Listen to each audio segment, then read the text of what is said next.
Halo semuanya, perkenalkan saya Rahimada Puspita dari kelas 12 IPA 2 akan mempresentasikan materi kelas 12 bab 9 Teknologi Digital bagian A mengenal teknologi digital.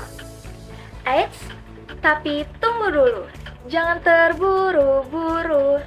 Sebelum kita lanjut ke pembahasan, alangkah baiknya pantun dulu. Biru laut seperti kolam, cakep. Ikan paus pandai menyelam, cakep. Dari lubuk hati yang paling dalam, saya buka presentasi ini dengan salam. Assalamualaikum warahmatullahi wabarakatuh. Yang pertama, mengenal teknologi digital. Teknologi digital menjadi salah satu penentu dalam perkembangan kehidupan manusia. Banyak perubahan yang dihasilkan ketika teknologi telah berubah menjadi digital. Lalu, apa sebenarnya teknologi digital itu?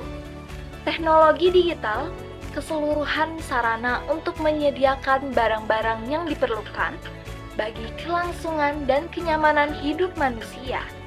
Dalam pengertian yang lain, teknologi merupakan penerapan dari ilmu pengetahuan yang dimiliki manusia. Di sini, Dea akan menjelaskan 3 teknologi yang biasanya kita pakai dalam kehidupan sehari-hari.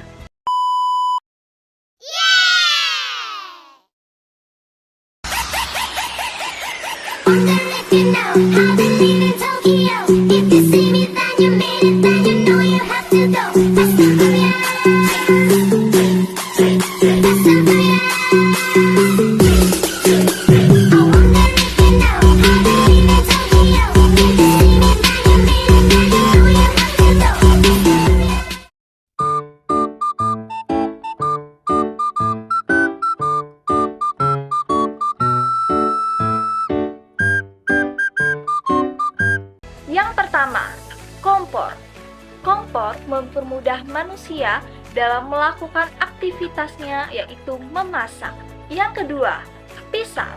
Pisau merupakan teknologi yang sering sekali digunakan oleh manusia, yaitu merupakan teknologi memotong, baik memotong masakan, memotong ayam, memotong daging, dan lain sebagainya. Yang ketiga, kendaraan. Baik berupa mobil, bajai, motor, sepeda, ataupun sepeda listrik. Kendaraan merupakan teknologi yang mempermudah manusia dalam berpindah tempat ataupun menjangkau area. Lalu, apa teknologi digital itu? Teknologi digital adalah teknologi yang dilihat dari pengoperasionalannya yang tidak lagi banyak menggunakan tenaga manusia, tetapi lebih cenderung pada sistem pengoperasian yang serba otomatis dan canggih dengan sistem komputerisasi atau format yang dibaca oleh komputer. Teknologi digital pada dasarnya hanyalah sistem perhitungan sangat cepat yang memproses semua bentuk-bentuk informasi sebagai nilai-nilai numerik ataupun kode digital. Kata digital berasal dari kata digitus yang merupakan bahasa Yunani, yang berarti jari jemari. Perlu diketahui bahwa normalnya jari jemari manusia ada 10, yang terdiri dari 2 angka 1 dan juga angka 0. Angka 1 dan 0 merupakan lambang dari on dan off, serta ya ataupun tidak. 2 angka ini disebut juga dengan bilangan biner yang menjadi tumpuan dari semua perintah-perintah atau kode dari sebuah sistem digital. Sistem digital yang menggunakan kode 1 dan juga 0 dikenal sebagai BIT, Binary Digital. Bagian 2, teknologi digital dalam proses transmisi data. Transmisi data adalah proses pengiriman data dari pengirim ke penerima.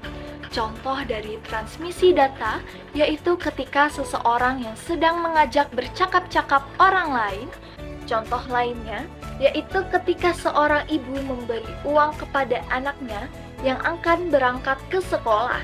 Transmisi data dapat berupa langsung satu arah dan juga dua arah. Transmisi data secara digital yaitu proses transmisi data yang dilakukan dalam sistem digital.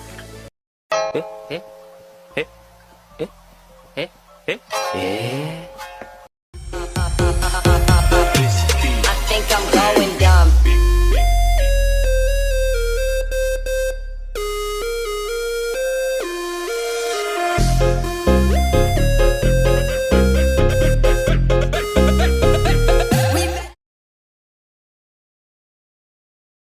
Satu, telepon seluler.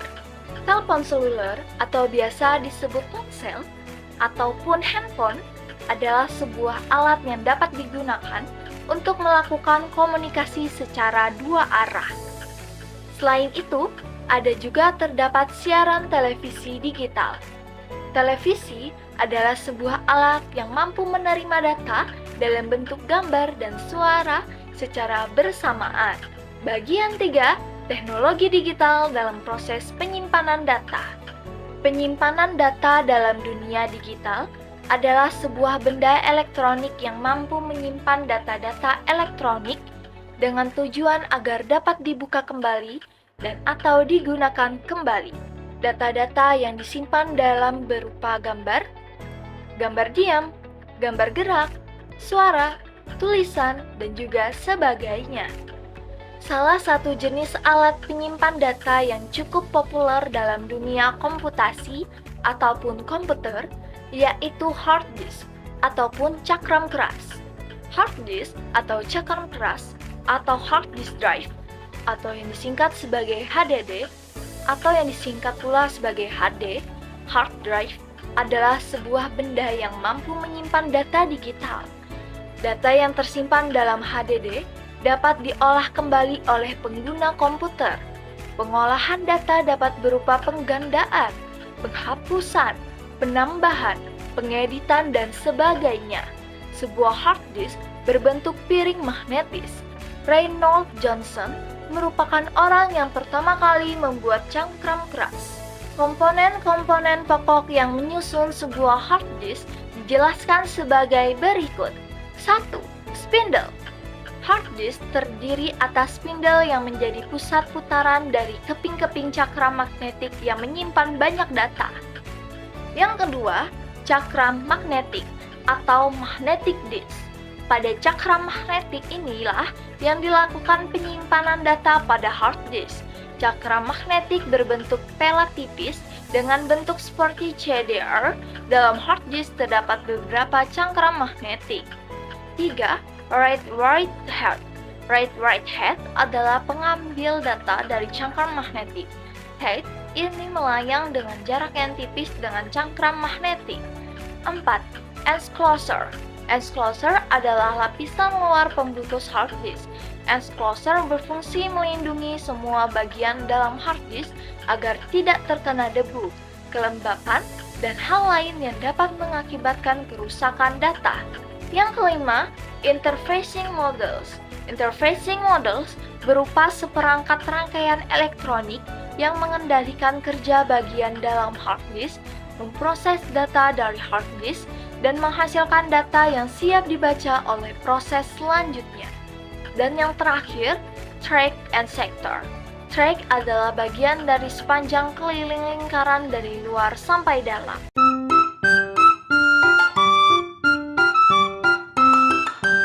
Hard disk dengan bagian-bagian penyusun terdapat pada gambar. Apaan tuh?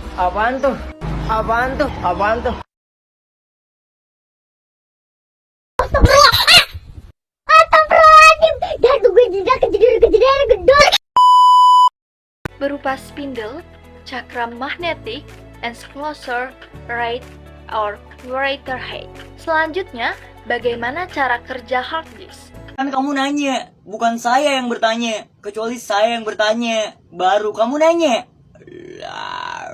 Ente kadang-kadang ente ya. Yang pertama, proses awal dalam penggunaan hard disk adalah mengakses hard disk untuk melihat dan menentukan lokasi informasi yang dibutuhkan yang ada di dalam ruang hard disk. Yang kedua, hard disk akan bekerja dan memberikan informasi letak data atau informasi yang dibutuhkan, sampai kemudian menyatakan bahwa informasi yang ada di track sekian sektor sekianlah yang akan dibutuhkan. Pola penyajian informasi yang diberikan oleh hard disk biasanya mengikuti pola geometris. Pola geometris merupakan sebuah pola penyajian informasi yang menggunakan istilah silinder, track, and sector. 3. Pengendali program yang ada pada hard disk akan mengecek untuk memastikan bahwa informasi yang diminta sudah tersedia pada internal buffer yang dimiliki oleh hard disk. 4. Dalam banyak kejadian, hard disk pada umumnya tetap berputar ketika proses di atas berlangsung, tetapi ada kalanya juga tidak. Hal ini dikarenakan manajemen power pada hard disk memerintahkan kepada disk untuk tidak berputar sehingga menghemat energi. Yang kelima, papan pengendali akan mengkoordinasikan aliran informasi dari hard disk menuju ke ruang simpan sementara, yaitu buffer and chance. Informasi ini lalu dikirimkan melalui interface hard disk menuju sistem memori utama untuk dieksekusi sesuai dengan aplikasi atau perintah yang kita jalankan. Contoh soal. Yang pertama, apa nama lain dari hard disk? Hard disk sering disebut juga dengan HDD atau hard disk drive. Yang kedua, apakah telepon genggam termasuk ke dalam teknologi yang ada dalam kehidupan manusia? Jawabannya tentu saja. Teknologi adalah keseluruhan sarana untuk menyediakan barang-barang yang diperlukan bagi kelangsungan dan kenyamanan hidup manusia. Telepon genggam merupakan teknologi yang mempermudah manusia dalam berkomunikasi. Contoh soal berikutnya, yang ketiga. Apa yang dimaksud teknologi digital dalam transmisi data? Jawabannya adalah teknologi digital dalam transmisi data adalah proses pengiriman data dari pengirim ke penerima. Yang keempat, apa yang dimaksud penyimpanan data dalam dunia digital? Jawabannya adalah penyimpanan data dalam dunia digital adalah sebuah benda elektronik yang mampu menyimpan data elektronik dengan tujuan agar dapat dibuka kembali dan atau digunakan kembali. Selanjutnya, yang kelima, sistem digital yang menggunakan kode 1 dan 0 disebut jeng jeng jeng jeng jeng jeng jeng. Jawabannya adalah BIT, binary digital. Selanjutnya, kita akan membuka sesi tanya jawab. Karena ini presentasi bersifat video, maka izinkan saya untuk mengulur waktu hingga 15 menit.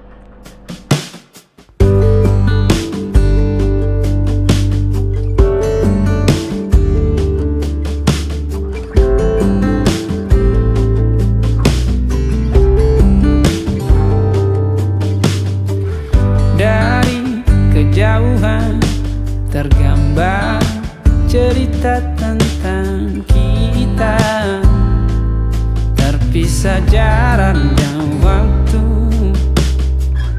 Ingin ku ungkapkan rindu lewat kata indah, tak cukup untuk dirimu, sebab kau terlalu indah. Dari sekedar kata, dunia berhenti sejenak menikmati indahmu.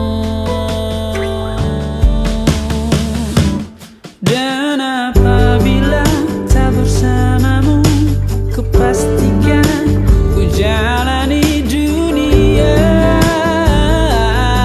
tak seindah kemarin. Sederhana, tertawamu sudah cukup lengkapi sempurnanya hidup. Hidup kesepian tanpa kekasih Cukup sekian, terima kasih. Wassalamualaikum warahmatullahi wabarakatuh. Sampai jumpa kembali.